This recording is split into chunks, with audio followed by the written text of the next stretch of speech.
নমস্কার বন্ধুরা, সবাইকে সুস্বাগতম আমার চ্যানেল বিতানের বকবকে। আজকে যে এপিসোডটা আমরা নিয়ে এসেছি সেখানে আমরা কথা বলবো দিলীপ মুখার্জি পরিচালিত যতকাণ্ড কাঠমান্ডু, যেটা আজ থেকে অনেক বছর 2-3 বছর আগে রিলিজ করার কথা ছিল, যেটা এখন রিলিজ করেছে। সিনেমাস্টার অভিশাপের পরবর্তীতেই এই সিরিজটা রিলিজ করার কথা, কিন্তু যেহেতু এই সিরিজটাকে তখন রিলিজ করা যায়নি মানুষের আবেদনের চোটে, এখন আট টাইমস রিলিজ করছে এবার যতকাণ্ড কাঠমান্ডুতে। এবার এখানে মূল চরিত্রে আমরা দেখতে পাচ্ছি টোটা রায়চৌধুরী অ্যাজ ফেলুদা, কল্পন অ্যাজ তোপসে এবং অনির্বাণ চক্রবর্তী অ্যাজ জটায়ু। এইবার এখানে গল্পটা, যতকাণ্ড কাঠমান্ডুর গল্পটা মোটামুটি প্রায় প্রতিটা বাঙালিই জানে যে কী হয়েছিল কী না, সেটা আমি আর বলছি না।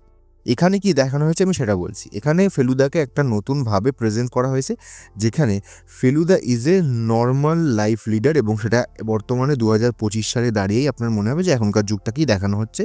সেখানে স্মার্টফোন রয়েছে, যেমন অনিকেন্দ্র সোম কাগজে নোটস না লিখে স্মার্টফোনে নোটসটাকে সেভ করছে, এবং তার ফলবশত সে গোটা ব্যাপারটাকে স্মার্টফোনের ওপর, সেখানে তোপসে এবং জটায়ুর কাছেও স্মার্টফোন রয়েছে, তারা ফোন করে কথা বলছে যখন, তখন ফেলুদার সঙ্গে স্মার্টফোনেই কথা বলছে। কোনো কিছু দেখাতে হলে স্মার্টফোনটাকে ইনকর্পোরেট করা হয়েছে গোটা টাইমটাতে। পুরোটাতেই আপনাকে মডার্নাইজেশন দেখতে পাবেন আপনি, কিন্তু সেই মডার্নাইজেশনটা এমন কিছু নয় যেটাতে আপনার মনে হয় অস্বস্তি হতে পারে। এখানে ফেলুদার সিগারেট খাওয়াটা অনেক বেশি সাবলীল, তার কারণ প্রথম সিনেমাস্টার অভিশাপে যখন আমরা টোটা রায়চৌধুরীকে সিগারেট খেতে দেখেছিলাম, তিনি যেহেতু সিগারেট স্মোকার নন, তার সিগারেট খাওয়ার মধ্যে সেই জাতীয় ছাপটা ছিল, সম্পূর্ণভাবে ছিল, এবং সেই ছাপটা থাকার ফলে এটা কিছু সময় মেকি মনে হয়েছিল। কারণ যারা সিগারেট খান তাদের সিগারেট ধরা বা সিগারেট নিয়ে কথা বলার একটা অন্যরকম ধরন থাকে। যতকাণ্ড কাঠমান্ডুতে সেটা অনেক বেশি রিফাইন হয়েছে, পরবর্তীতে হইচই সিরিজগুলোকে দারুণভাবে জিনিসটা দেখা যায়। আমার মতে যতকাণ্ড কাঠমান্ডু যে সিরিজটা বেরিয়েছে খুব একটা খারাপ হয়নি, ভালোই লেগেছে দেখতে।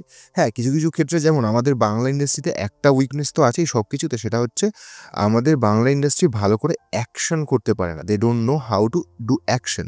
কারণ কিছু কিছু জায়গায় লাস্ট সিনে বলুন বা মাঝখানে যে ছোটো ছোটো অ্যাকশন সেট পিসেসগুলো আছে সেগুলো ভীষণভাবে ছড়াচ্ছে। যতই সেই স্টাইলে গল্পের মতো করে দেখাতে চাই, ঠিক আছে, গল্পের মতো করে দেখাতে যাবো তো অবশ্যই, কিন্তু সত্যজিৎ রায় যেভাবে লিখে অ্যাকশনটাকে বুঝিয়েছিলেন, সেই অ্যাকশনটাকে লিখে যখন পড়ছি আমরা, তখন আমরা ততটাই টেনশন বা আবেগ অনুভব করি এবং সেই এফেক্টটা বুঝতে পারি।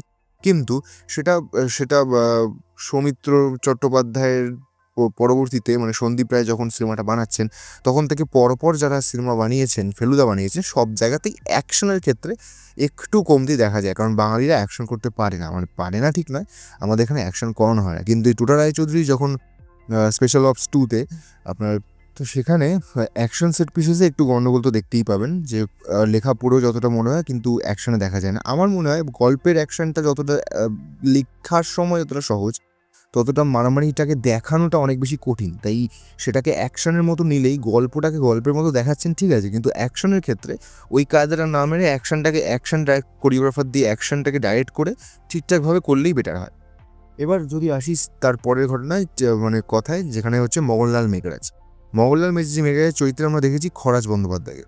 সত্যি কথা বলতে খরাজবাবু মগনলাল মেঘরাজকে যেভাবে প্লে করেছেন, সেটা সত্যি অনেক দিন বাদে একটু অন্যরকম দেখতে লেগেছে। তো সেখানে মগনলাল মেঘরাজকে দেখে আপনাদের ভালো লাগবে, তার কারণ হচ্ছে মগনলাল মেঘরাজের যে চরিত্রটা যিনি করেছেন, তিনি ভীষণভাবে ভালো একজন অভিনেতা। খরাজ বন্দ্যোপাধ্যায়ের এরকম আরও অনেক কাজ আমরা দেখেছি আগে। এবার যে কাজটা দেখলাম তাতে মগনলাল মেঘরাজকে উনি একটা অদ্ভুত ডিফারেন্ট ওয়েতে করেছেন, যেটাকে দেখে আপনার নিঘাত মনে হতে বাধ্য যে একেই হয়তো আপনি উৎপল দত্তের মগনরাজের মতো দেখতে চেয়েছিলেন, বা সেই রেফারেন্সগুলোকে নিয়ে বা তার সঙ্গে যা হয়েছিল সেই ঘটনাগুলোকে জুড়ে তিনি যেভাবে জিনিসটাকে দাঁড় করিয়েছেন, ইট ইজ ভেরি ওয়েল। খুব ভালো করে সুন্দর করে করা হয়েছে।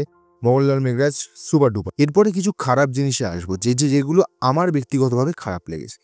প্রথম যেটা আমার খারাপ লেগেছে সেটা হচ্ছে কালার গ্রেডিংটা। আডার টাইমসের এই কালার গ্রেডিংটা আমরা ছিন্নমস্তার অভিশাপেও দেখেছিলাম, আবার আমরা এখানেও দেখতে পাচ্ছি। এই সেম কালার গ্রেডিং ছিন্নমস্তার অভিশাপে আমরা দেখতে পেয়েছিলাম, এবং তখনও আমার এটাকে খারাপই লেগেছিল। আজকে যখন যতকাণ্ড কাঠমান্ডুতে সেম কালার গ্রেডিং করা হয়েছে, মানে এরা বেসিক্যালি ফুটেজটাকে নষ্ট করে, একটা হলদে হলদে টিন্ট দিয়ে কাজটাকে মানে বিচ্ছিরি দেখতে লাগছে। সত্যি কথা বলতে প্রথম দিকে যখন আডার টাইমসে যখন ছিন্নমস্তার অভিশাপ এসেছিল, তখন তবুও আমরা ওই হলুদ কালার গ্রেডিংটাকে মেনে নিয়েছিলাম। তার কারণ হচ্ছে সেটা 70s একটা টাইম দেখানো হচ্ছে আর কি, অ্যাম্বাসাডারের টাইম, যখন আর কি একদম একটুখানি প্রিমিটিভ টাইম। কিন্তু আজকে যে ফেলুদাটাকে দেখানো হলো যতকাণ্ড কাঠমান্ডুতে, সেটা তো মডার্ন টাইমসে। তো সেটা ওরকম হলদেটে একটা ভাব, চারিদিকে একটা সেই হলুদ টিন্ট দিয়ে রাখা হয়েছে। ওয়াই? সেটাতে মনে হয় ব্লু টিন্ট দিলে বেটার হতো, তার কারণ ব্লু টিন্টের কাজটা হলে ওটা অনেকটা দেখতে ভদ্রলোকের মতো লাগতো। কিন্তু এখানে করা হয়েছে ব্যাপারটা, এবং সেটার জন্য বিতিকিচ্ছি রকমের বাজে দেখতে লাগছে ভিডিওগুলোকে। ডায়লগ ডেলিভারি ঠিক আছে, প্রত্যেকের অভিনয় মোটামুটি ভালো, গল্পটা দেখতে আপনার ওয়ান টাইম ওয়াচ হিসেবে বেশ ভালোই লাগবে। যদিও অনেকে এটা নিয়ে অনেক কিছু বলছে, এটা খারাপ হয়েছে, ভালো হয়েছে, হ্যানা ত্যানা, কিন্তু আমার ব্যক্তিগতভাবে একটা উইকেন্ডে দেখে নেওয়ার মতো একটা ছোট্ট বেশ ভালো সিরিজ। হ্যাঁ, ফেলুদাকে দেখে আপনার যেরকম লাগছে এখানেও সেরকমই লাগবে, বেশ কিছু জিনিস এখানে দেখানো হয়েছে এবং it is very good to see. এখানে প্রত্যেকের অভিনয় বেশ ভালো লেগে থাকবে আপনার। এছাড়াও বিভিন্ন জিনিসপত্রে ডাইরেকশন মোটেই এখানে খারাপ দেওয়া হয়, মানে ফেলুদা হিসেবে আপনি এটাকে ভালোভাবেই মেনে নিতে পারবেন। ওই একটা জায়গায় আপনার বারবার আটকাবে, সেটা হচ্ছে ভিজুয়ালসে। কারণ ভিজুয়ালসে অত সুন্দর ভিজুয়ালগুলোকে হলুদ টিন্ট দিয়ে নষ্ট করা হয়েছে, এবং সেই কারণে এটা আরও বেশি আপনাকে হিট করবে, যে একটু গন্ডগোল আছে প্রথম থেকেই মনে হবে, তার কারণ ওই হলুদ টিন্টের ব্যাপারটা। এছাড়া বাকি জিনিসগুলো ঠিক আছে, ওই অ্যাকশন আর সিনেমাটোগ্রাফিতে বা কালার গ্রেডিংয়ে এই দুটো চেঞ্জ যদি করে ফেলতেন, দুটো জায়গায় যদি এটা চেঞ্জ করে ফেলতেন, তাহলে গোটা জিনিসটাই আরও বেটার লাগতো। তার কারণ টোটা রায়চৌধুরী ফেলুদা করতে করতে আরও বেশি রিফাইন্ড হয়েছেন এই সময়। তার সিগারেট খাওয়া থেকে শুরু করে কথা বলা, সিগারেট নিয়ে কথা বলা, প্রত্যেকটা জিনিস আরও বেশি রিফাইন্ড হয়েছে। আমার মনে হয় আপনাদের এটা দেখা উচিত, এটা ভালো সিরিজ। কিন্তু আডা টাইমসে এসছে, সেটা একটা অসুবিধা, কারণ অনেকের কাছে আডা টাইমসের সাবস্ক্রিপশন নেই, বেশিরভাগ লোক হইচই সাবস্ক্রিপশন নিয়ে রাখে। এটা যেহেতু ওদের কাছে কপিরাইট ছিল বোধহয়, সেই কারণে এটা ওখানে এসছে। তো যা জোগাড় করতে পারবেন তারা দেখুন, আর যারা জোগাড় করতে পারবেন না তারা ওয়েট করুন কবে এটা হইচইতে আসবে। And that's all. আপনাদেরকে আজকের মতো এখানেই রাখছি। নমস্কার, আবার দেখা হবে অন্য কোনো একটা ভিডিও। নমস্কার। আর যাওয়ার আগে দয়া করে লাইক করবেন, শেয়ার করবেন আর সাবস্ক্রাইব করবেন, আর কিরম লাগলো এটা কমেন্টে জানান।